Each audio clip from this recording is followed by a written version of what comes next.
What a hell of a way to start the show. I'm Scott Horton.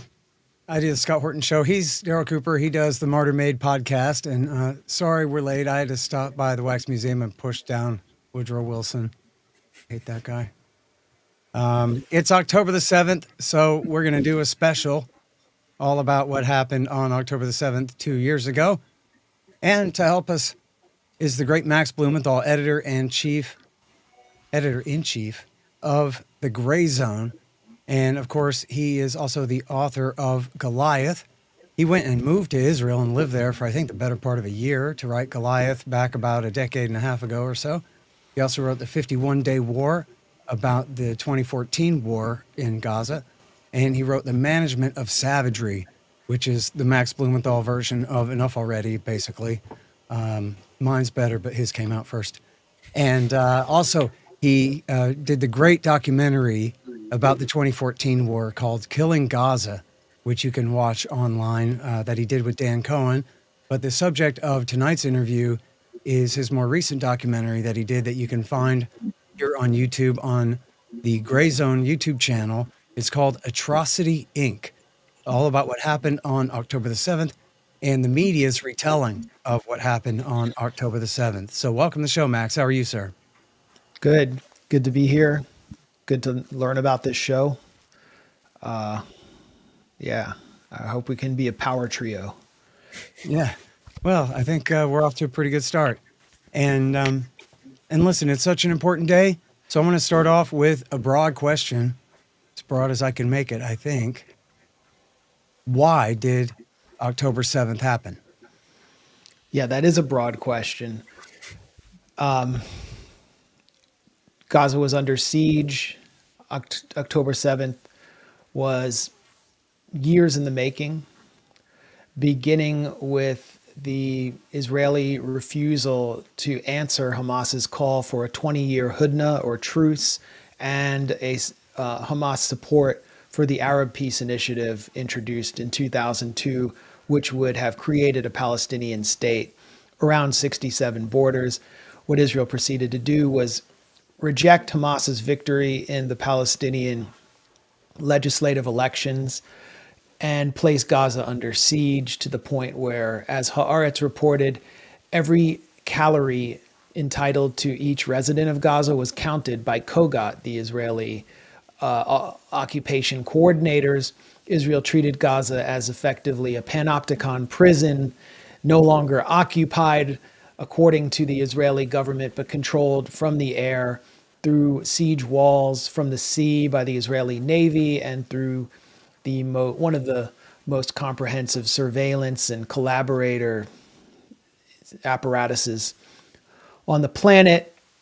Gaza was subjected to successive attacks after Israel supposedly left, and Hamas began to retaliate along with other resistance factions in Gaza like Palestinian Islamic Jihad through its armed wing, the Al-Qassam brigades, and with each attack, the violence escalated to the point where in 2014, after you mentioned the documentary I co-directed or co-produced, Killing Gaza, Israel had begun sort of a pilot program for its genocide, destroying the border regions, the frontier regions to the east of Gaza City, to the east of Khan Yunis, and all around the perimeter of Rafah in the south. And what I witnessed in Gaza, going into rubble and meeting survivors of attacks in which 20 members of their family were killed, 10 members killed, everyone you would meet would tell you about family members lost,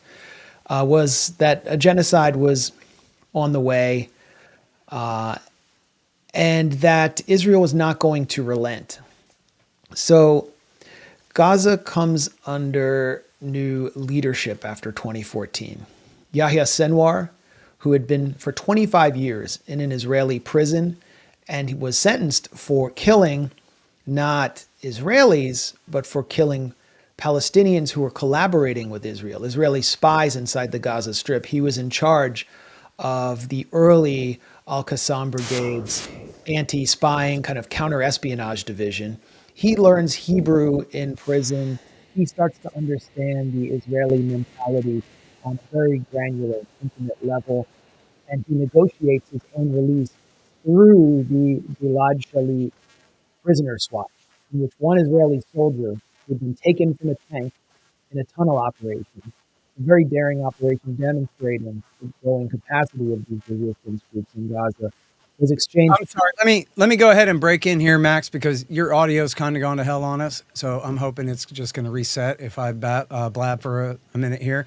Talking with Max Blumenthal from the Gray Zone about the lead up to the October 7th attack a couple of years ago. Give me a sound check here, bud. 1, 2, 3, 4, 5. Sound great. 6, Go ahead. 7. Sinwar takes the leadership of Hamas in Gaza. And my understanding from Palestinian sources was he was going to prioritize resistance. The Israeli media, on the other hand, believed Sinwar was going to be willing to be domesticated. Netanyahu begins a process of attempting to transform Hamas into a kind of Islamicized Palestinian authority. And after a series of conflicts in which Hamas, I wouldn't say got the upper hand, but managed to give Israel a bloody nose, and Netanyahu demonstrating his overall tendency to avoid being drawn into a long-term conflict, thought that they had actually managed to kind of neutralize resistance by sending in money for like electricity infrastructure through Qatar, that Gaza would just basically agree to be under siege indefinitely, and they would give work permits for some members of its population who are, older, outside the Hamas fray, that older people would get to go to Jerusalem. This was conflict management, Netanyahu style, and it had worked for him in the West Bank with the Palestinian Authority. And in fact, let me break in here, Max, just because we have this short clip that I want to show. It's really important. Chris, if you can play that clip of Netanyahu being interrogated by the Shin Bet real quick here. Important because this is something that Netanyahu was reported to have said to members of his own Likud party, and there were 3 separate sources for this, but they still denied that he had ever said that. Well, there he is on video using the same phrase.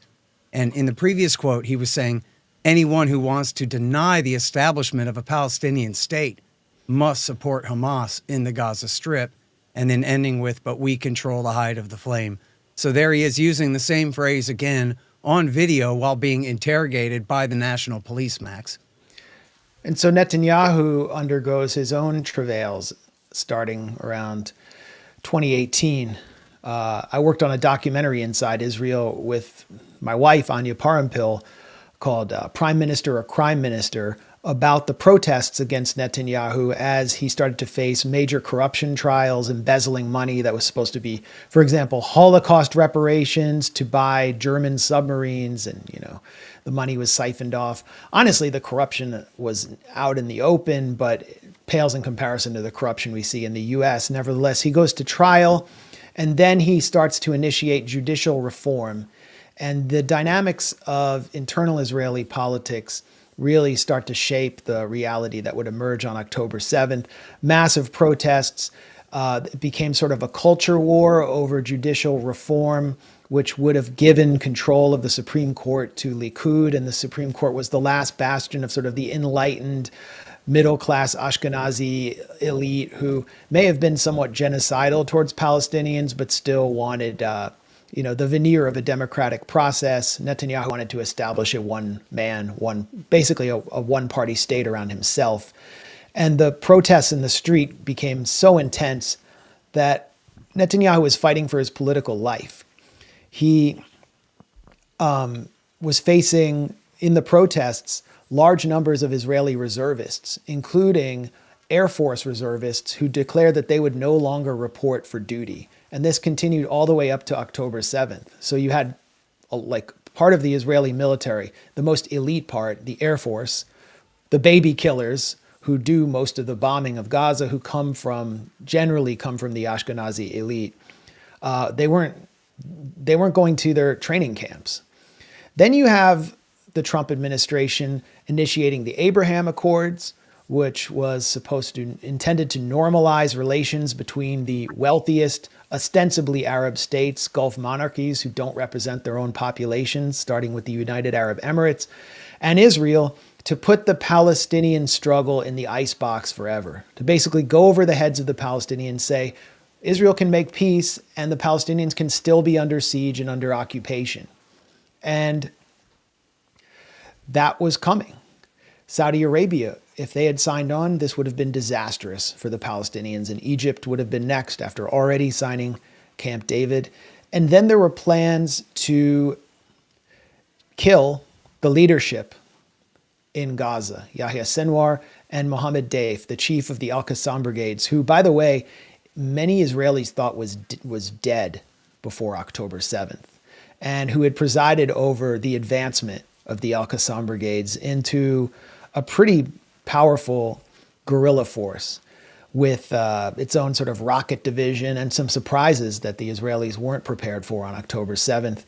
He had survived 5 assassination attempts. I had sort of witnessed one of them. I was a neighborhood away from the Al Nasser neighborhood in Gaza City when Israel attempted to kill him with 2,000-pound bunker buster bombs.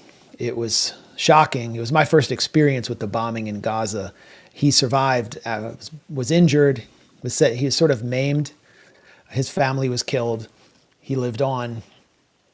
And Aharon Haliva, the military intelligence chief at the time of October 7th, has revealed this year that Israel was planning to assassinate him and Yahya Sinwar, the leader of Hamas. Sinwar, who had this understanding of Israeli society, of how Israeli intelligence functioned, who had negotiated with them at the highest levels, who spoke fluent Hebrew, who had seemed to have intelligence inside Israel, hatched a plan to preempt all this, to blow up the Abraham Accords. And the theory of change was the Gilad Shalit prisoner exchange, where for one Israeli soldier, you get 1,100 Palestinians. And they thought, well, if we can get more than one, let's say, I don't know, 200 Israelis, we're going to go after their bases in the Gaza Division on the Israeli frontier of Gaza and the Gaza envelope. We can get tens of thousands of Palestinians. We could even begin to negotiate terms to end the siege in exchange for all of these Jewish Israelis, because that's the only diplomatic line they had, having been defined as a terrorist organization by the US and EU. They had no other means of obtaining leverage. The operation was, instead of going through a tunnel or a series of tunnels, which Israel had been prepared for, after suffering a kind of a humiliating attack in 2014 through a tunnel that managed to tunnel directly into an Israeli military base next to a kibbutz. The operation was to go directly through the fence overland. That was something the Israelis did not seem to expect. And the plan was siloed within a very small coterie of Al-Qassam leadership through the Nukba commandos, who would be activated in the last days, although they had been training fairly openly for this kind of attack. When it took place, the Gaza Division was revealed as a lot of female spotters who were basically sent there because of full conscription. The Israeli military sees full conscription as a means of political indoctrination, and they were not up to the job, nor were the male supposed guards who were easily routed.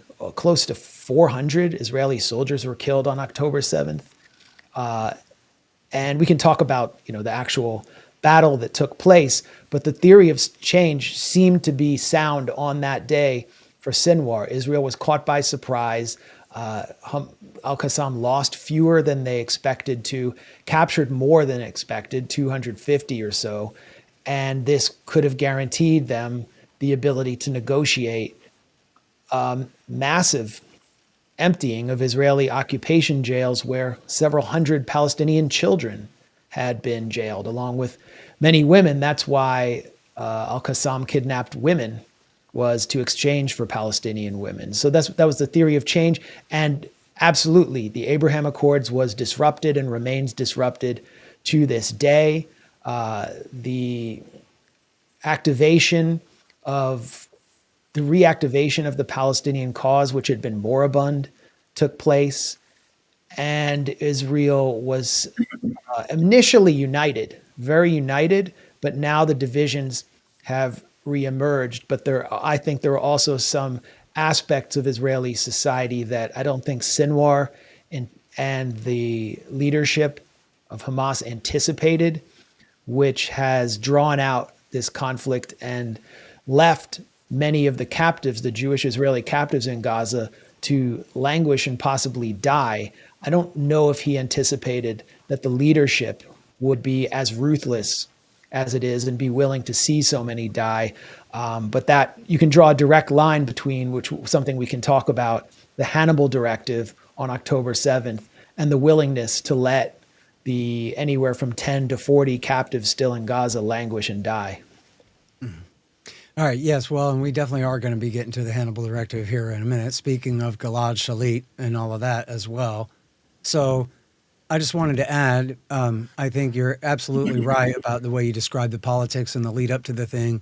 And I just wanted to add the point about Netanyahu's speech to the United Nations General Assembly on September 22nd of 2023, where he held up his map of the new Middle East, which was mocking Shimon Peres and saying he got the new Middle East, that is an alliance with all the the Sunni allies, Sunni kingdoms, without having to deal with the Palestinians, and was essentially saying, ha ha, I win, you lose, you get nothing, not citizenship, not independence, just lay down and die because no one's coming for you. That was his great victory speech that he was kind of rubbing their nose in it on September the 22nd. And so then this happened, October the 7th happened 2 weeks later, of them saying, no, thank you, right? In fact, they're going to call his bluff and say, essentially make their last ditch chance to revive the controversy, as you just said. This moribund issue that had taken a back seat during Ukraine and all this stuff was now a controversy again. I think, it was a great way to describe it there. I think that's exactly right. And remember what Jake Sullivan said. Do you remember that? Oh, go ahead.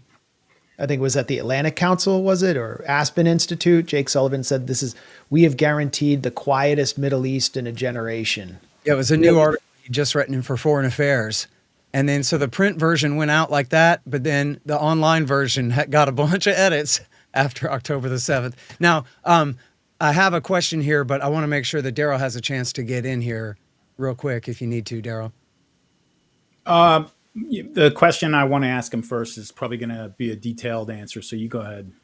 All right. Well, so I was just going to say, can we talk about, so what actually did happen on October the 7th, especially in regard to the killing of civilians? And then we can talk, and we have a lot of in-depth detail to discuss about exactly what did not happen there on October the 7th. But can you give us your best estimation of what did take place? Because it wasn't just some kidnapping and prisoner exchange. Well, one thing that happened was on the road between Kibbutz Be'eri and Re'im, where there were two military bases that Al-Qassam intended to attack. They were focused on the military bases and the kibbutzim to gather captives, knowing that the kibbutzim would be poorly defended after the military bases were essentially knocked out. That there was this Nova electronic music festival, which had been moved to that area something like 48 hours before.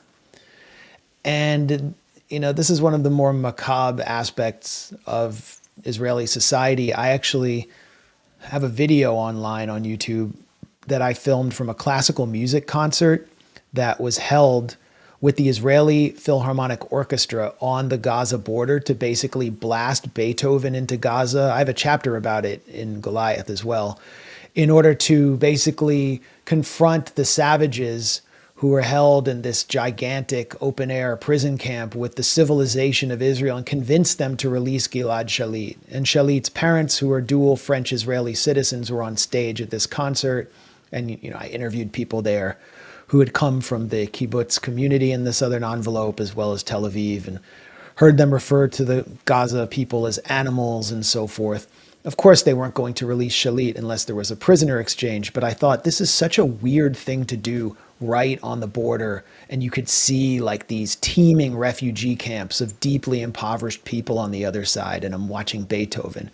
The Nova Electronic Music Festival was the same thing.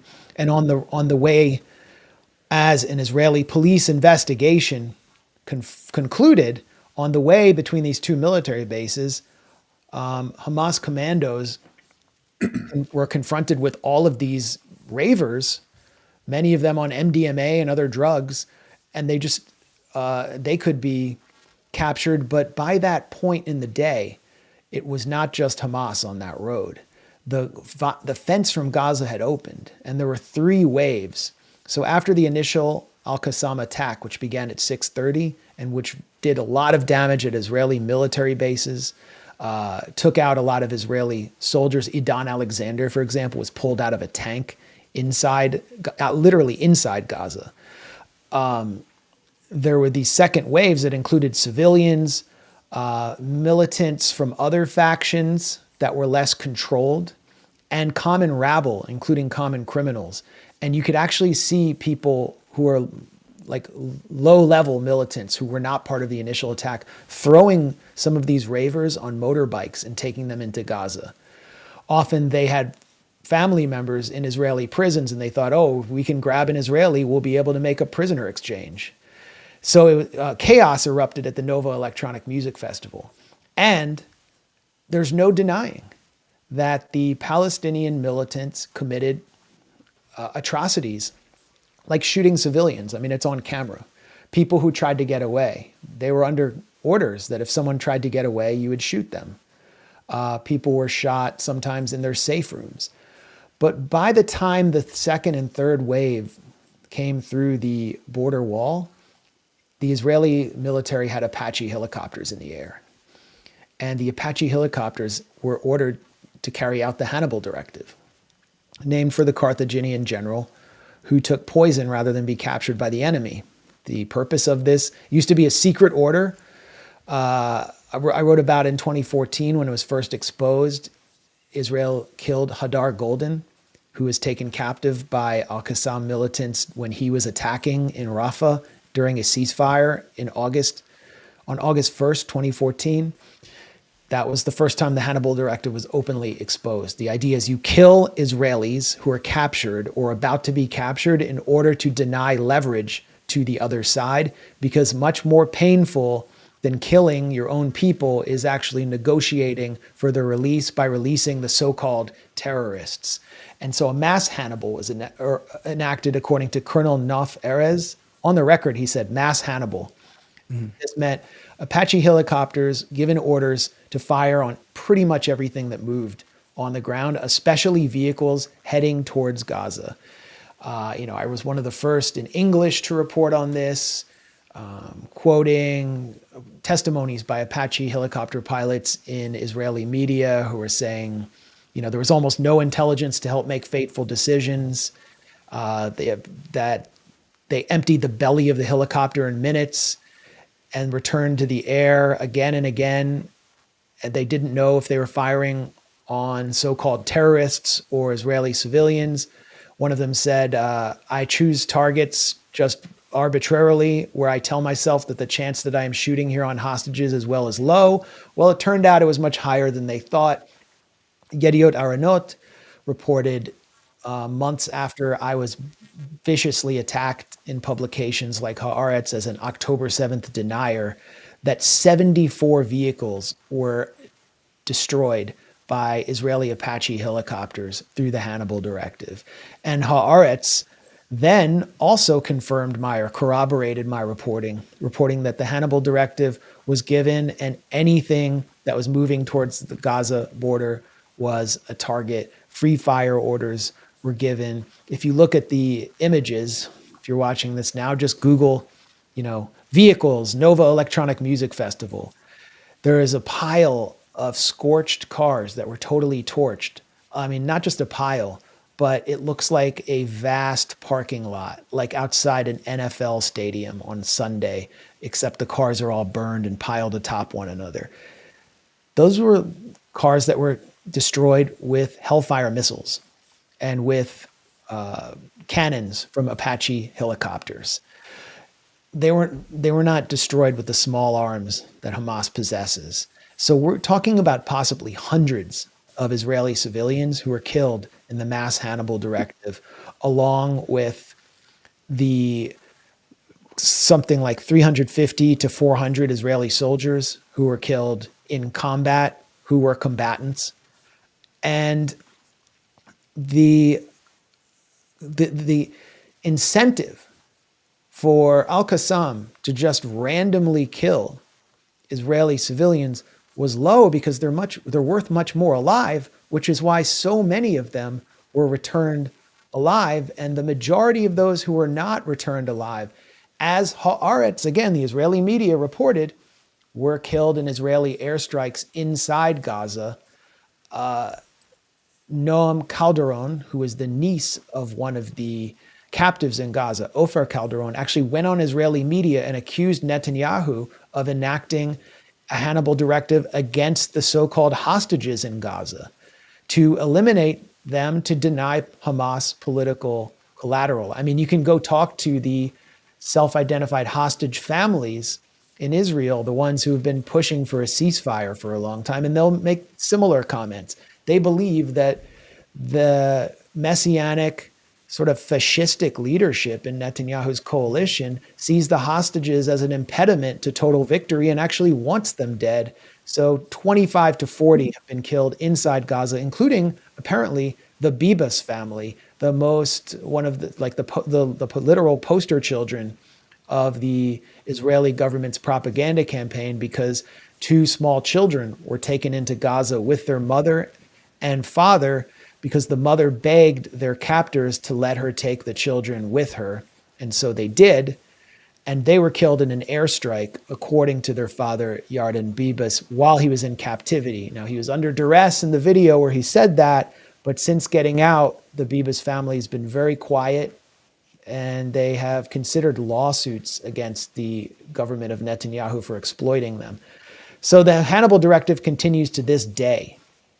To this day, the families, the hostages and missing persons forum, which is the main forum for organizing, for getting the captives out of Gaza for a deal, has said that Netanyahu's Gaza City operation, where he's sent the military to destroy Gaza City and force its population south in a bid for total victory, is a death sentence for the Israeli captives in Gaza. So the Hannibal Directive continues. All right, a couple things there. Well, how about just on as far as the mass Hannibal? Is your information that they just kind of made that up on the fly? I mean, the idea of the Hannibal Directive was invented after Gilad Shalit, and the idea was if a couple of Hamas Qassam Brigade terrorist types grab a soldier, you kill them all. And that's too bad, but at least he's a combatant. That's something, I don't know. But was it the case that that day they sort of just panicked and ordered Hannibal Directive, even if you're talking about a little old lady who'd been kidnapped from the kibbutz, not a soldier wearing olive green at all? The reason that the Hannibal Directive was established was the 1985 Jibril Agreement, named for the head of PFLP GC, PFLP General Command in Lebanon, which had captured 3 Israeli soldiers, and they negotiated a deal to trade them for 1,150 Palestinian prisoners, which was considered. Shalit. This was not Shalit. This is 1985, and this was considered a terrible deal that Israel had to bite the bullet on. And so in 1986, the Israeli Army High Command conceived of the Hannibal Directive. They named it the Hannibal Directive, and the idea was, we will kill these Israeli soldiers if they get captured because we can't make another deal like this. We need to be holding as many Palestinians in jails as possible. So, and it was secret. And it was revealed after Israel killed its own soldier, I believe he was a colonel, Hadar Golden, in Rafah on August 1st, 2014, which was known to the local population there as Black Friday. And I visited Rafah about 2 weeks after Black Friday, about 2 weeks after that took place, and saw the horror that Israel inflicted on that whole area in order to kill its own soldier. Yeah, Yeah. I got. This is hard, I think, for a lot of us who don't live in the region to even wrap our heads around. But as you show in your documentary, Max, the stuff you're saying is this has been reported in Israeli media. I mean, not just Haaretz, but others as well. I mean, is it similar to over here? Like, I guess my question is like, how do the Israeli people feel about the government killing Israeli civilians and doing nothing for 2 years to actively try and rescue hostages, putting them in actual danger and actually denying offers of that would lead to the release of the hostages because they want to continue and finish this war. I guess where's the opposition? I mean, do they just say, "Oh, that's liberal media like we do over here," or how do they process that? It's very paradoxical. It's difficult to understand, but because if you look at the polls, for example, a Penn State poll of Jewish Israeli attitudes taken earlier this year, close to 70% support attacking Gaza to the point where civilians are killed. They essentially support a genocidal policy.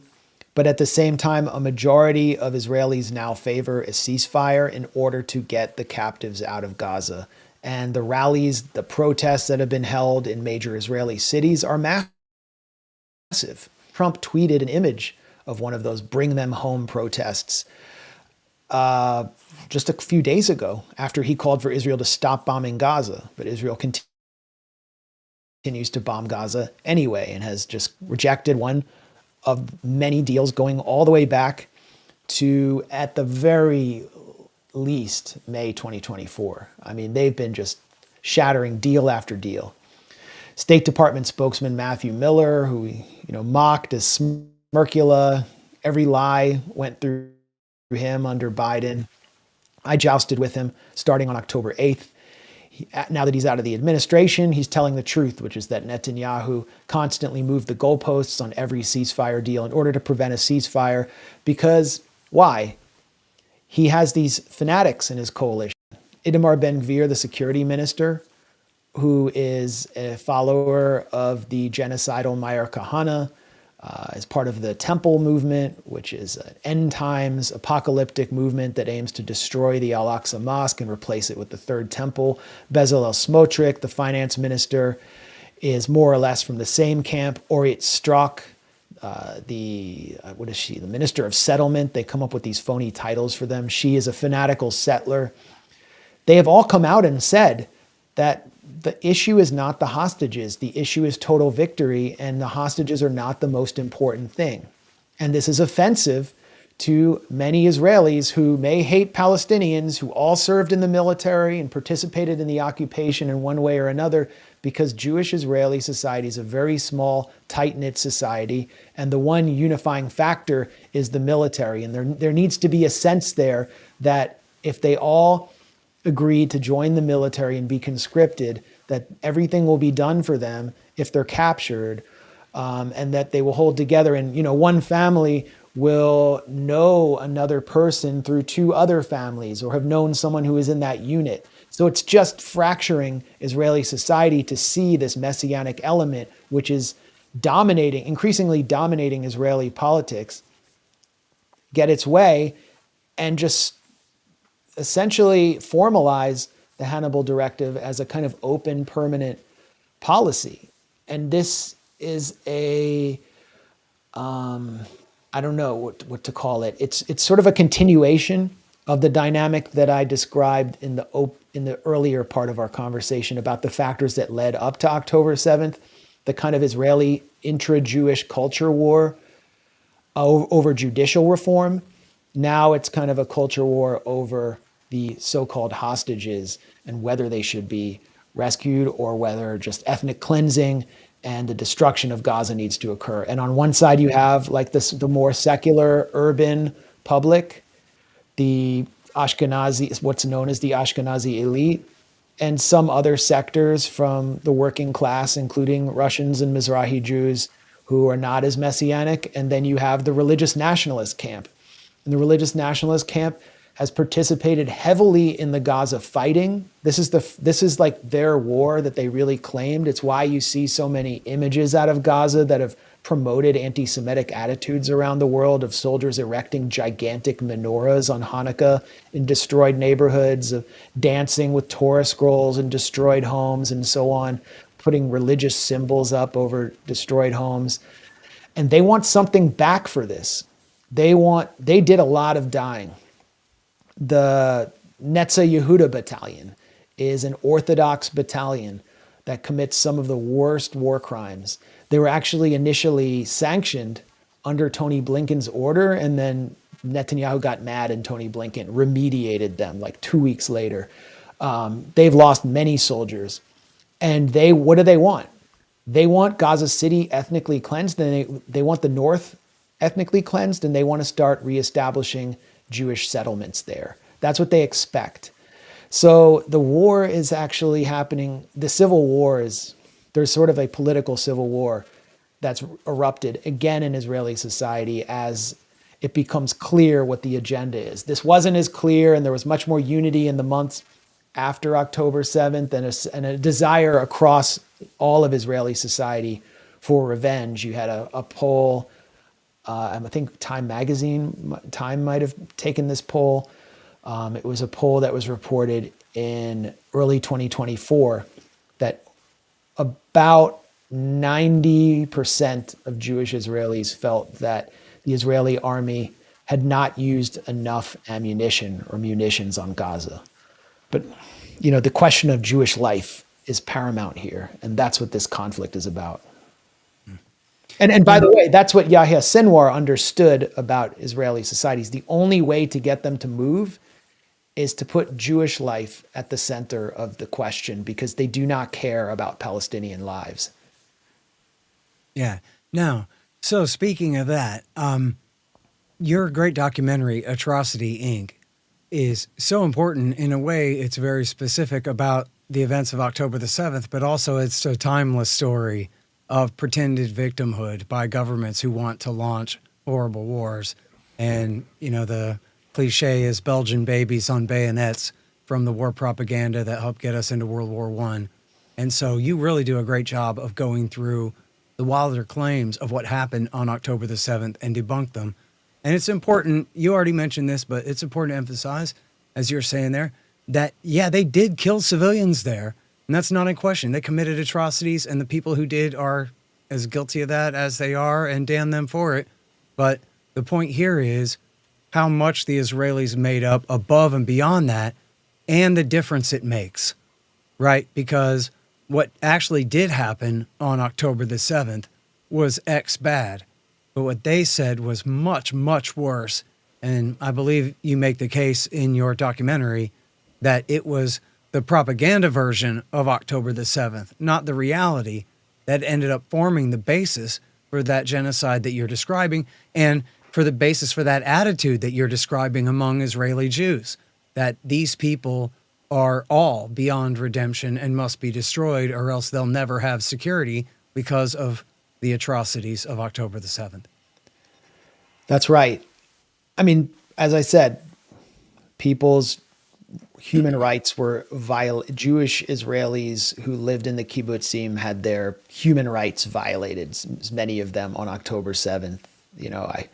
I feel sorry for some of the civilians here. That's not enough for Israel's propaganda, though. That wasn't enough. What actually happened, what was documented, what we could see, was not enough. Had it been enough, this secret October 7th snuff film would have been presented to the public.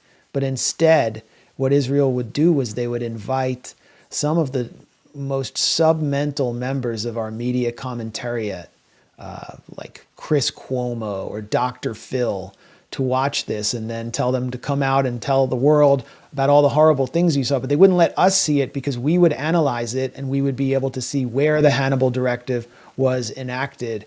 For example, in Kibbutz Be'eri, where Israeli tanks opened fire on homes filled with Jewish Israeli civilians. And they've acknowledged this. The homes were destroyed by tank fire, by helicopter fire. Sometimes the homes contained Hamas militants, and that's why they were shelled, but they also contained Jewish Israeli civilians. So we weren't allowed to see that film. And then what we were treated to, I mean, and this took place like moments after the details of the attack began to emerge, was the sort of Kuwaiti incubator babies propaganda that worked so successfully during the run-up to the first Gulf War, which is just imaginary, fantasy, atrocity porn marketed by Benjamin Netanyahu's office personally through his assistant Tal Heinrich and other figures to US media, and then delivered to the American public on primetime by Sarah Seidner on CNN, that 40 babies had been beheaded by Hamas, that they had found 40 beheaded babies. This was the most notorious false report. And it read, the Chiron on CNN read 40 beheaded babies. And from there, it just kept building. Babies baked in an oven, which echoes stories of the Holocaust by Eli Beer, who is the head of a so-called rescue organization, United Hatzalah, at a fundraiser at the Republican Jewish Coalition annual gathering at Sheldon Adelson's casino in Vegas. Totally false story. We heard about babies, killed babies who were hung on laundry lines, completely fake. Only one baby was killed on October 7th. Her name was Mila Cohen. She was shot by accident through a safe room door. She was 13 months old. We heard then in November, as the propaganda about beheaded babies started to collapse and became a source of anger and even sort of ridicule, the Israeli UN delegation recruiting Hillary Clinton and Sheryl Sandberg, the neoliberal, lean-in, pro-war feminists, to promote the campaign that Hamas committed mass rape. And since then, no survivor has been produced. No forensic evidence has been produced. Israel has blocked a UN actual fact-finding commission of inquiry from entering to investigate this. And numerous figures who are seminal in pushing this narrative, like Rami Davidian, who claimed to have rescued scores of people from the Nova Electronic Music Festival and appeared in Sheryl Sandberg's fake documentary, Screams Without Silence, claiming he found naked women strapped to trees in the Gaza envelope, has been exposed by Israeli media as a titanic fraudster who invented every single story he told in order to rake in thousands and thousands of dollars on speaking tours and become a national hero. And we dismantled the New York Times front page Screams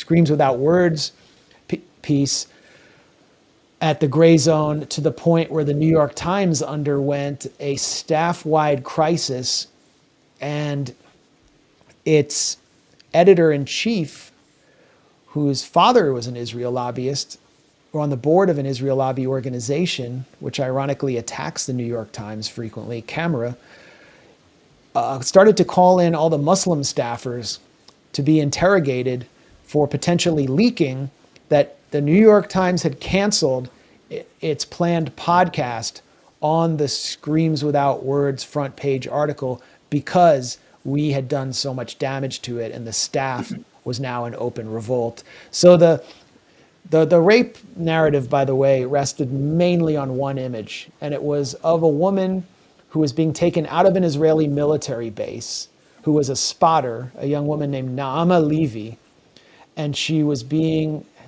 handcuffed with zip ties and being taken into a jeep to be taken into Gaza as a captive. She was a prisoner of war, and she was an active combatant. She wasn't just some innocent girl. And there was blood and dirt all over the back of her pants.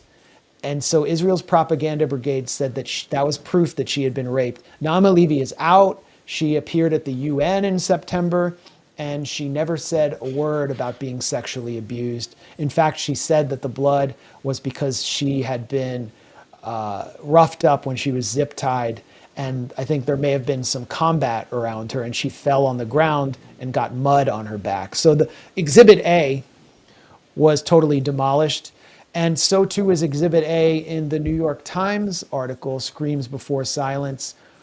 They talked about a girl in a black dress who they said had been viciously sexually assaulted by Hamas militants in her car, and a photo was taken of her showing that her legs were spread, and it looked horrible. Her name was Gal Abdush. Her own family came out and condemned the New York Times for misleading them, thinking that they would write about just simply the fact that she was killed on her way from fleeing the Nova Electronic Music Festival, and that she had not been sexually assaulted. Other members of her family came out and condemned the New York Times, and yet they refused to retract this article. And what's worse, it looks as though her car was actually targeted with an Israeli Hellfire missile, and that she was a victim of the Hannibal Directive because she was riding on a road near the Gaza envelope where this free fire order was given.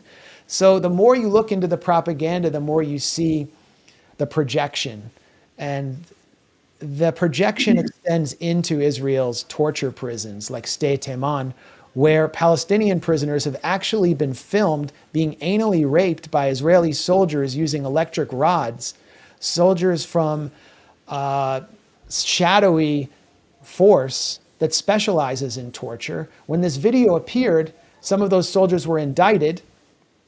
And after they were indicted, national pro-rape riots erupted in Israel, where military bases were stormed by Israeli military veterans and religious nationalists, demanding that their prosecution be canceled. One of the soldiers who did the sexual assault on camera was brought on Israel's Channel 14, other networks, as a hero, and took off his mask and became sort of a national folk hero. So every accusation is a confession. And where has this been covered in US media? Where's the front page New York Times coverage of this? It's nowhere. Yeah. I was really shocked by there was a clip you played from some Israeli talk show where there was one of the pundits on there talking about this incident in the prison where the Palestinians were gang raped, and just openly defending it. I mean, saying that this is a great revenge and we should take it and so forth. I remember years ago, this must have been 15 years ago, 10, 15 years ago at this point, I was watching CNN when I was in a hotel somewhere, and they were talking about Anders Breivik, the mass murderer in Norway, and how he had filed a complaint from his prison, which, Norway doesn't have a lot of mass murders like that, so they don't really have a legal code or a prison system that's quite meant for those people. It's very rehabilitative oriented. Yeah. And so it's sort of something that an American prisoner would think was kind of a resort. And so the news story that they were talking about was that he had filed a complaint that his PlayStation in his cell or his room wasn't being fixed, and he had put in multiple and so forth. And fine, anybody who watches that is going to be like, oh man, that's ridiculous, obviously. But then this nice liberal, lady anchor on there says with this bit of a smirk on her face, and she's an American, and she said, yeah, you know what they need to do? They need to send him over here to one of our prisons. And what she's saying is send him over here where he can be raped and maybe killed. That's what she's saying. Yeah. And the thing is, if she had said, we should send him over here to be raped and killed, she would have been fired. She has to at least put it in a kind of code, kind of make it an implication, sort of because people wouldn't be ready for that. And it was shocking to me that, you watch Israeli media and there is no code. I mean, they're not code talking at all. They should be raped. This should be done to them. No, they should not be punished. And, I guess, so I went to Israel for the first time in 2009 for my job. And I went there probably a dozen times over the next 10 years, usually for weeks, once for 2 months. So I spent a lot of time over there, got to know a lot of people. And I noticed over the course of that period of time, a lot of the people that I knew consistently, and these are a lot of Ministry of Defense guys and stuff that I was working with at the time, that they were sort of their way of thinking about the whole situation. So their hearts were hardening. Like each time I would go back, they were getting more radical each time I would go back, to the point where, the last time I went there was 2019, and it was already getting really bad. But when you see stuff like that on Israeli media, when you see prominent uh, government officials, I mean, just openly talking about genocide and ethnic cleansing, when you see the countless snuff films that are being put out, that were, I don't know if these are still being put out. I think they maybe got it under control a bit, but being put out by Israeli soldiers themselves on Telegram and these other places, just advertising and celebrating their own atrocities. The TikTok videos and Instagram videos of just Israeli civilians making fun of the starving Palestinians and all this kind of thing. What's going, the thing, like, Israel today, despite the horror of October 7th, is probably in less danger than it's been, certainly than it was from 1948 up until about 2005, 2006. And so what is this, like, sort of panicky, increasingly just irrational and sadistic tendency coming from? I mean, it comes from the heart of a settler colonial society that hasn't consolidated its control over the land and still faces resistance. And the sense is, if we give a single inch, we will be exterminated. And the narrative of the Holocaust has been drilled into the minds of Jewish Israelis over generations, primarily those generations that did not experience the Holocaust. Netanyahu is the ultimate promoter of this mentality that, first of all, the lesson of the Holocaust means never again, only to Jews, and that if we relent and if we make peace, it will happen again to us. Netanyahu has even blamed Palestinians for the Holocaust, blaming the Mufti, the Grand Mufti of Jerusalem, who is actually one of 13 figures on the Arab Higher Committee and wasn't actually in charge of the Palestinian cause at the time, who had issued some statements of support for Nazi Germany at the time because of his hatred of the British colonists, had blamed him directly for the Holocaust. Basically, Netanyahu places blame for the Holocaust on Palestinians almost alone, because Germany, what have they done? They give Israel 48% of its offensive weapons. In Israel, in the springtime, there's this very intense period of indoctrination that starts with the Passover tale, and each generation they've risen up to destroy us. The Persians in Purim tried to destroy us, so it's Purim, the Purim celebration. Memorial Day, where they observe the dead who have died, fallen to defend them against the Arab Holocaust armies. And then, and the Egyptians, by the way, are responsible in the Passover tale for the genocide of Jews, or the Hebrews. And then finally, Independence Day, where they're supposedly granted independence, and it's this great release. After all these attempts to destroy everyone, they are released. But they have to live behind these walls, and everyone has to be conscripted into the military, and they have to maintain constant guard and be totally ruthless towards the natives in order to prevent that all from happening again. And, anyone who's watching this, if you want to really understand the psychosis that has gripped Israeli youth and the Zionist world, watch a film called Defamation, which is free online, by an Israeli filmmaker named Yoav Shamir, who got inside access to the ADL, showing how they cook statistics on anti-Semitism to frighten people and raise money. And then he goes on one of these March of the Living trips with Israeli youth who are on their way into army service, and they're taken to Auschwitz and just basically treated as psychological warfare through counselors who are intelligence figures who had been in the military, to instill in them a sense that they have to be more hard-line towards the Palestinians. And the Ministry of Education in Israel actually tracks the attitudes of Jewish Israeli youth on these tours, and has found that they become more supportive of the military and more sort of patriotic and more hostile to Palestinians after the March of the Living tours. So the whole lesson of the Holocaust, as I understand it, of the Jewish genocide and the genocide so many groups suffered in Europe has been turned on its head to justify another, not just justify another genocide, but to mobilize the population of Israel to carry that out. And their concept of safety is not the same as ours. Their concept of safety is not the same as the people in Gaza or people in Lebanon. It's a very colonial idea of safety or security that was spelled out by Ehud Barak, the most decorated figure in the Israeli military's history, former defense minister and prime minister, who said, what Zionism means is that we live in a villa in the jungle. So to the extent that they're threatened at all, and that one person could be taken captive by Palestinian militants, they're in the jungle.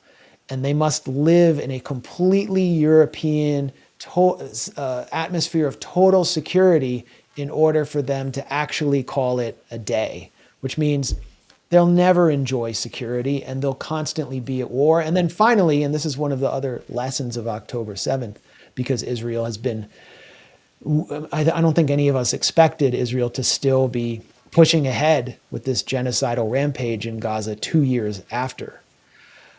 Israel cannot be at peace for political reasons, not just Netanyahu, but just Israel, because it will lose its value to the US as an attack dog in the region. It will lose its value as a strategic asset to US empire if it's at peace. Like, oh no, we don't actually want to take out Iran. We don't actually want to, we're not going to fight Hezbollah. We have a hudna. We're not going to sell you. We're not actually going to keep selling weapons. Actually, our military industry is going to be reduced. Well, then we'll reduce aid to you and you don't really matter anymore.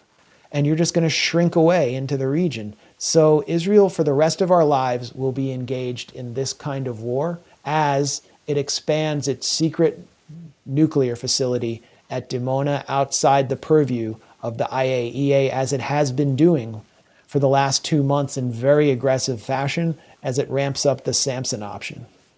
One of the things, I'm sorry, Scott, let me just get real quick. One of the things you notice when you talk to Zionists, and it's actually a mentality that leaks over into people who don't even think about politics or religion very much, who are Jewish very often. My wife's Armenian. And if you go to one of her family events and you start saying great, nice things about the Turks, you're going to get an earful, Yeah. But when you talk to Zionists about the Holocaust was not something the Germans did to them. The Holocaust was just the most recent battle, most recent attack in the world's eternal war against the Jewish people. It's always been like that. They all hate us. Even people who we think are our friends now, when push comes to shove, if they're not necessarily shoving us in the ovens, they'll be looking away and making excuses for it. That's how it's always. So it's like it was the culmination of the world's eternal war against the Jewish people.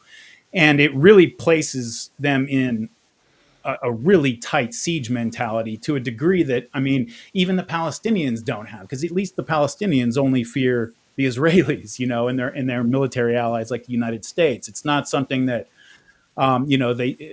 they think that if Palestinians established a community in Beijing, that the Chinese people would carry on this war against them or something. It's very, very tough to claw your way out of something like that when it's that deeply baked into the culture. There's So anyway, go ahead, Scott. Sorry. Well, listen, back in 2010, I remember interviewing Max on the show, on the Scott Horton show, and from Israel, where he was over there riding Goliath. And he said to me, oh, man, it's worse than I thought. It's just the political spectrum here is from Dick Cheney to Adolf Hitler. It is just something really to behold. And I think I put Goliath down. I'm afraid to admit I didn't finish that book because I was just, it's so gross, the whole damn story of the thing. But listen, we got to take care of a couple of things. First of all, we got almost 10,000 people watching right now on, I guess, X and on YouTube. So that's pretty good. So everybody please like and subscribe and share and all those stuff things. And also check out expatmoneysummit.com/provoked. That is the Expat Money Summit put on by Miguel Thorup. And he's a really nice guy, really great guy. I met him before. And he knows the rules about virtually every country in the world, about what it takes to get dual citizenship or residency, how to obtain property there, how to protect your assets by diversifying your holdings. And the whole thing is free. And yes, they do have some upsells, but even the free part is really good. If you're interested in this stuff, the focus this year is on Latin America, and you'll definitely pick up a lot. So if you have some wealth and you're interested in trying to hang on to it somehow, this may be one of those ways. So check out expatmoneysummit.com/provoked. And then here, this stuff's selling really good. Scott Horton Show Coffee from Moondo's Artisan Coffee. Get it? Starbucks supports the war party in Israel. Well, Moondo's Artisan Coffee hates that stuff. And it's really good for if you need to get up in the morning or drive home drunk from wherever you're at. Just go to scotthorton.org/coffee and you'll get the good stuff. It's half Ethiopian, half Sumatra blend, and it's really dang good. I drink it all the time. And then also buy all my books and donate to the Institute. Okay, so now, yes, the movie Defamation is just fantastic. And the way I would sum it up is it's an Israeli Jew goes out in search of anti-Semitism and he can't find any. And the most horribly anti-Semitic person in the entire movie is his old grandma, who says she's an OG Zionist from the 30s. And let me tell you about these Jews, all right? And he's like, Grandma, please. Everybody else is nice in the whole movie, but you get the idea that in Israeli society, it's essentially like America was in 2002 all the time, right? That level of hype and hysteria that it's show of this and show of that. You're in danger. Every non-Jew in the world wakes up with only one thing on their mind: how to kill all the Jews. And they just tell them that all day, every day. No wonder they're crazy, and no wonder they're genocidal. Seriously, if they're, literally in that fever pitch and they're never allowed to chill out. It reminds me of stories of like a guy gets home from Iraq War II and he can't settle down because every lump on the side of the road might be an IED. And so his adrenaline is just constantly on high, and he's got that PTSD. I mean, that's what it sounds like. And that movie is just fantastic. But then also, I wanted to ask you this, because this all leads into the same thing too, is that the attack of October the 7th, and including and especially the atrocities, and including and especially the embellished atrocities, has served the interests of the Israeli state so profoundly that many, and there is some very sound reason to believe this, by the way, too, many evidences that point to this, but is led many to conclude that at least perhaps the Israeli government let the October 7th attack happen. We know that they knew the attack plan. We know that they had all the warning from those female border guards that you talked about that said, man, these exercises look different, like they're really getting ready for something. And it seems like all these warnings were ignored. Now, I have simpler explanations, such as security is a government program, and therefore they suck at it, and they benefit from sucking at it kind of no matter what. And I could see also how if Netanyahu has decreed that I control the height of the flame, then that means any information coming up the chain of command that tells him he's stupid and wrong and putting everyone in danger might get quashed and might not make it up the chain of command, because the bosses really don't want to hear this right now. So I'm not making excuses for them, but I'm saying there are simpler explanations for their failure.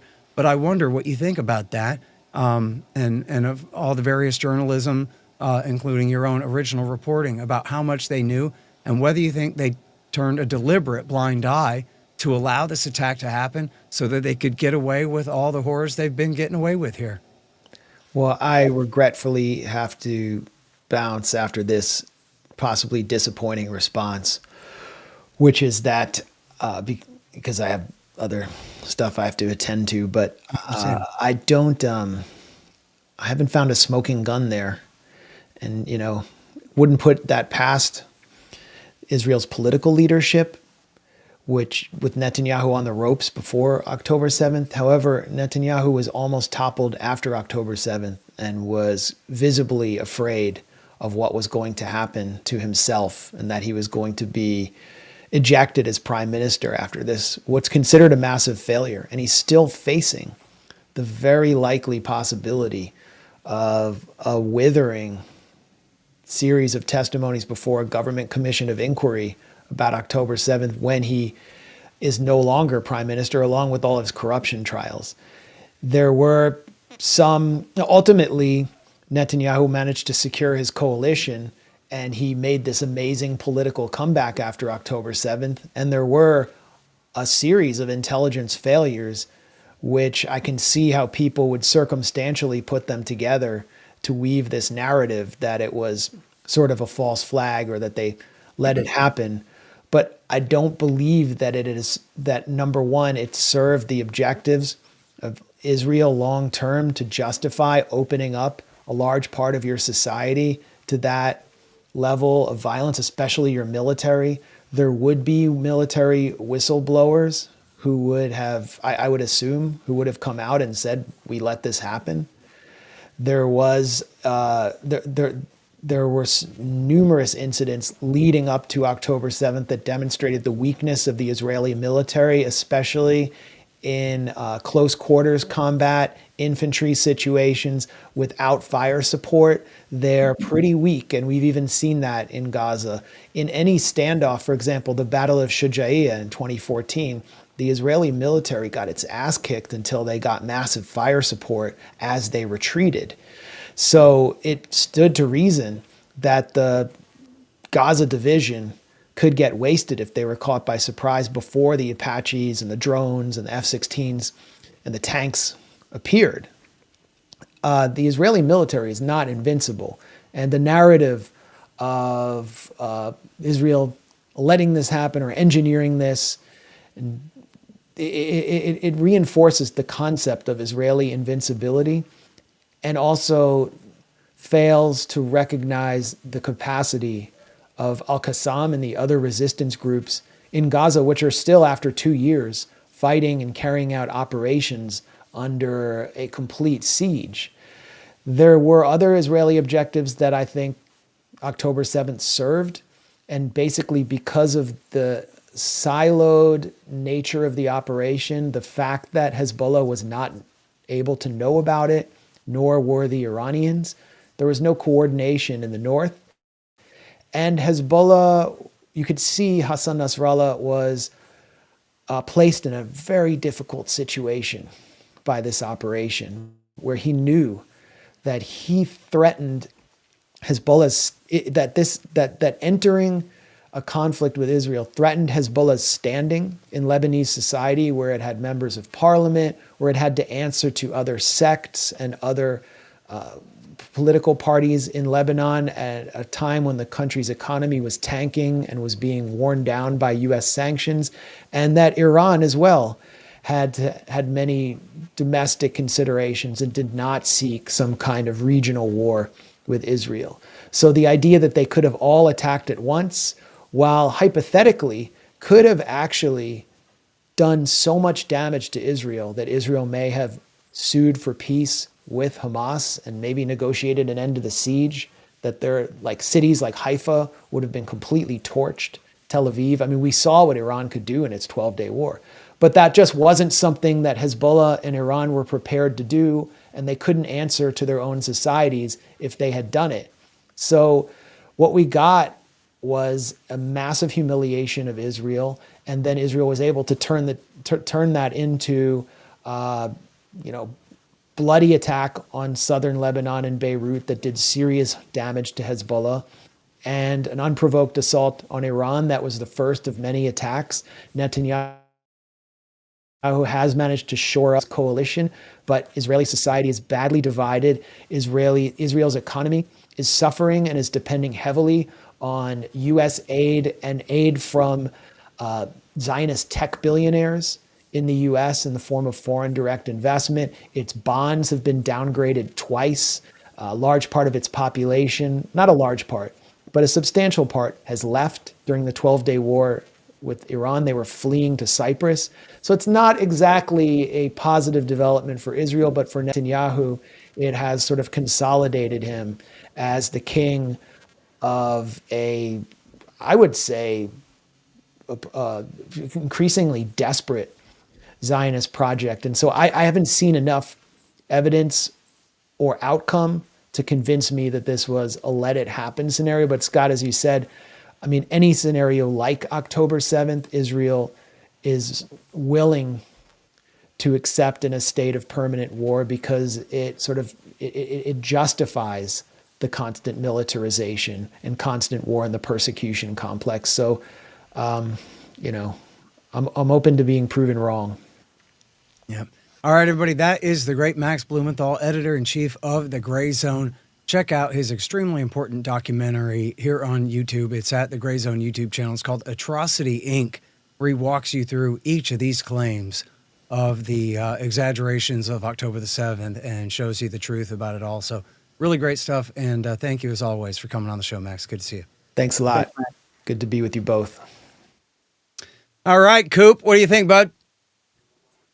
Man, I could have had him on here for 3 more hours, honestly. Like, you know, the rewatching that documentary today, there's so much in it that is, I mean, it's outraging and shocking, but it's almost, you almost don't know what to do with some of the information, you know? Like, there's the one part where Max shows a clip from Israeli state television. So this is a state-sponsored propaganda ad, and it's a children's choir singing a song where they're saying there will be nothing there and we will safely return to our homes. Within a year, we will annihilate everyone, and then we will return to plow our fields. And I think a lot of Americans and people just in the West in general, you know, they can see that video and they almost assume that, okay, well, then there must be, you know, some like ultra version of Fox News, this one channel, you know, with certain just radical people over there that, you know, really kind of just go off the rails. And even Israelis think they're crazy, but that's not, it was like on channel 14, you know, this is like they're one of their main channels and the state television. And it's really hard to wrap your head around just the difference in mentality, you know, where, you know, look, we have people in America, like you go back to the My Lai massacre, and you always had people on the right who, you know, would defend Lieutenant Calley, you know, like, and because there's always people who, when there's a war on, is like, oh, we should take the gloves off and go harder and, you know, be ruthless. And, you know, these are people, if you handed them a gun and put them in a room with one of the Vietnamese soldiers and said, have at it, they would piss their pants most of the time. But like, they talk that way. But that's extremely rare. You would never have like a politician or a like high level media pundit going on and saying, well, you know, look, we're fighting a war over there. So yeah, those are 500, you know, women and children who aren't going to be harboring any more Vietnamese militants. I mean, you just would never see that. Nobody could even really fathom seeing that over here. And so it actually aids the Zionist like cover for that, you know, because they'll just tell lies like these things aren't happening, and people just sort of accept that because it strikes them as too crazy that it would be happening, you know. And so Max does a great job of just providing, I mean, he just shows it to you. He shows it to you directly and explains what you're looking at. And it's a short documentary. Everybody's got to go watch it. Atrocity Inc. It's excellent. Yeah. And you know, his previous documentary, Killing Gaza, is also really fantastic. And it's him and Dan Cohen, a couple of nice Jewish boys, show up at the tail end of the Israeli assault on Gaza in 2014. And nobody is mad at them for being Jews at all. They're just walking around everywhere, sticking their camera in everybody's face. And nobody says anything about, oh, Mohammed mandated my holy war. They all say the same thing. This dirt is my dirt, and I'm keeping it, and you can't stop me. And you could translate into any language in this world. That's exactly what a man would say if someone was trying to take his land away. And, you know, it's really great and very eye-opening context, you know, to take a look at that thing. Blumenthal and Cohen, go to Gaza, are welcomed with open arms, you know? Yeah. I'm glad you brought up near the beginning when we were talking about what actually happened on October 7th that, and Max said this as well, that of course there were atrocities that happened. And that's not hard to believe, right? I mean, you have just an undisciplined force. This isn't like a regular military force where you have disciplined troops and chains of command, you know, exactly. And especially when you have waves of people who are coming in who aren't even part of the assault force. They're just kind of coming to join the party afterwards. Right. It's not hard to believe that those things happen. When you have, you know, if you look at what was going on in Sarajevo or Beirut, you know, just things can degenerate to a point where violence becomes extremely casual, and because the other side is so dehumanized, and so that's not hard to imagine. But it's what Max said, though. He pointed out that the actual videos, which if you watch them, it's horrifying, right? Like if you watch I made the mistake. I don't like watching this stuff, but every once in a while it pops up in my feed somewhere, and I see it. But there was I want to say it was the supermarket mass shooting up in Buffalo, New York, or I think it was in Buffalo, where that guy went into a black neighborhood, shot, and he like had a body cam or like a webcam on or whatever. And you watch it, and it's not beheading people, it's not raping people, it's not throwing babies in ovens. It's just him shooting people, and the next week of your life is ruined if you watch it. I mean, it's just horrible. Even though you see people get shot in movies and stuff, like it's just different. It hits different. And so it's not surprising to me that when people like Chris Cuomo are brought into a secret room and shown select footage from the worst of the worst, like most shocking videos and stuff, that they walked away from it extremely shaken, and they just come out and say it was the most horrible thing I've ever seen. There were people in there who were celebrating as this was going on, and they're shooting people. And so every other story becomes believable to them, because that, just seeing that is so shocking, and it's so traumatizing. But the fact that the Israelis felt the need to tell lies about what happened, that Yeah, they had to know were going to be debunked like next week, you know, um, that kind of reflects like a larger trend that you're seeing, that honestly I think is pretty worrying. That, say what you want about the Israelis, they've always been ruthless toward the Palestinians and their Arab neighbors, but sure. they at least they thought things through. They considered how this was going to play out over the next 5 or 10 years, and they adjusted their approach based on the need to manage their relations with the rest of the world and their own internal politics and all that. All that just seems to be completely out the window, dude. I mean, they're pretty much just like, we're just going to react, we're just going to do the thing, and then 5 years from now, 10 years from now, like, whatever, we'll cross that bridge when we get to it. For now, we're just going to do the thing. Yeah, And that kind of just impulsiveness and short-sightedness, it really starts to make you worry that they could do things that are extremely dangerous, not just for themselves and the Palestinians, but for the rest of the region and for other people as well. yeah. Well, so let me ask you, what do you think of Trump's peace proposal and the Hamas reaction and Netanyahu's continued bombing campaign and the rest of the developments over the past few days here? I mean, I think, like most people, I believe, I don't think the Israelis are going to let it happen, whatever they say. I mean, and it seems to, that's what we said as soon as it came out, and events since then seem to back that up. And so, from that standpoint, I mean, Hamas did the right thing by coming out and saying, all right, we accept, we'll release all the hostages. Because even if they didn't want to do that, they knew that the Israelis were going to do something to sabotage the deal, and that's what they've done. I mean, look, the idea that all of the deals, the quote unquote deals that I've seen come out, including the most recent one, when you really get down to them, are essentially just throw down your weapons and let us come in and do whatever we want to you. And that's not something that is. It's never going to work. The people in Gaza have proven over decades and decades that they are not going to be cowed by simple suffering. That you can't like make life hard enough on them that they just give up. If this was the Middle Ages, you could go in and just kill all of them. You can't get away with that anymore. And so, short of that, I mean, these people are not going to give up their claim. And it seems that the Israelis, Israeli society, Max was talking about how, a lot of people, not like a huge percentage of the population, but it is like a part of the population that, is middle and upper middle class, educated, like economically significant people, are leaving the country.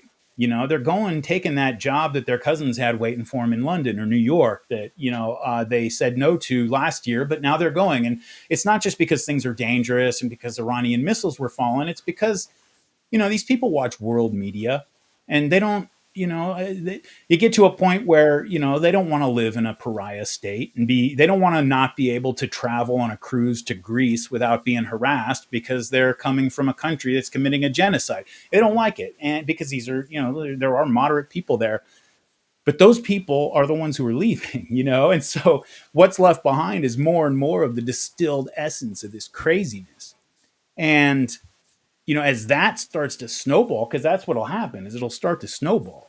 Some start to leave and now it gets a little crazier. So more leave and now it's really crazier and a whole bunch more leave. And pretty soon you've just got this like real hardcore bunch, a bunch of people who are like the settlers in the West Bank, who just are full on messianic, just where, yeah. So I don't know, man. Like, I think that the Israelis in their behavior right now, it almost seems to reflect an understanding that the Palestinians are not going to simply give up just because you made their lives difficult, enough.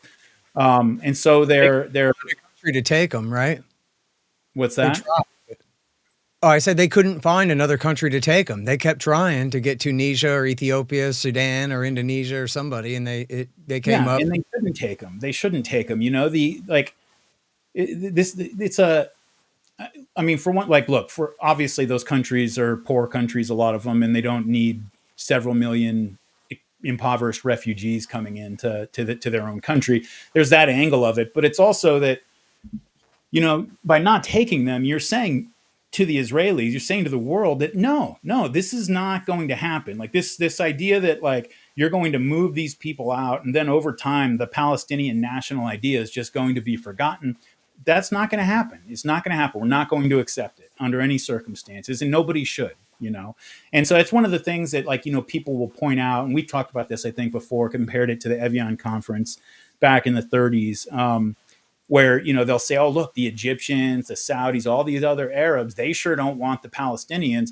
And it's like, well, yeah, no country, especially one that has problems of its own, wants millions of impoverished refugees who are hostile to their immediate neighbor. That's for sure true. But it's also just them not accepting the Israelis' framing of the situation. That this is a problem. It's purely a humanitarian problem. Where there's these people who are suffering because they or some portion of their militant population just can't get live in peace with Israel. That's not the only issue. There's also a political issue here, and they're not going to give that up. And the Arab countries. I mean, it's shameful. I mean, I couldn't imagine, honestly. Like, I don't know how they look at themselves in the mirror, honestly. Like with just the way they've behaved since October 7th, or not behaved, I guess, since October 7th. But it has at least, as Max pointed out, put a pin in the movement toward the Abraham Accords, which would have been the ultimate betrayal. And so, yeah, I don't know, man. Like one of the things, like when you really are confronted with, you know, when you watched, I haven't seen any of the Gaza videos, but there are videos. I think they were in a Frontline documentary of the Sunni attack on an Alawite town in Syria. And there are people in there as they're shooting and humiliating the Alawites, making them crawl on all fours and stuff. And they're having a great time. They're shooting their guns in the air and hooting and hollering. And that's very, very jarring to watch when you're seeing this brutal violence carried out in like a party atmosphere. And you know that, and so that's been one of like the main like propaganda tracks since October 7th, is pointing out these people are having a good time. They killed all these people and then they sat down and had a meal. But the thing is, and I'm not saying this is the same as killing people, but man, you watch those TikTok videos, those Instagram videos, like a lot of which he has in that documentary of, Israelis and Zionists around the world just making fun of dead kids, making fun of starving children, laughing it up. And it's like, it's the same mentality. And I don't know if, this is something that developed, in the Zionist mentality since they've been in Palestine, since they've become a state and had to deal with all these things. But whatever the source of it, it does not place, it doesn't allow for us to pretend that there is much, if any, moral gap between the Israelis and any of their enemies, and the only thing that allows people to kind of keep that illusion going in their minds is that it's simply more shocking to hear about somebody being stabbed to death than it is to hear about a fighter pilot dropping a bomb on a building. Like, that's it. Like, it's just, we're more used to it's that Joker scene from The Dark Knight. It's like you're used to this happening. It's a thing that happens. Bombs are dropped on people and a bunch of people are killed. But stabbing somebody, that's extremely different. So like, that's the only thing that like allows that illusion of a moral difference to continue. And I think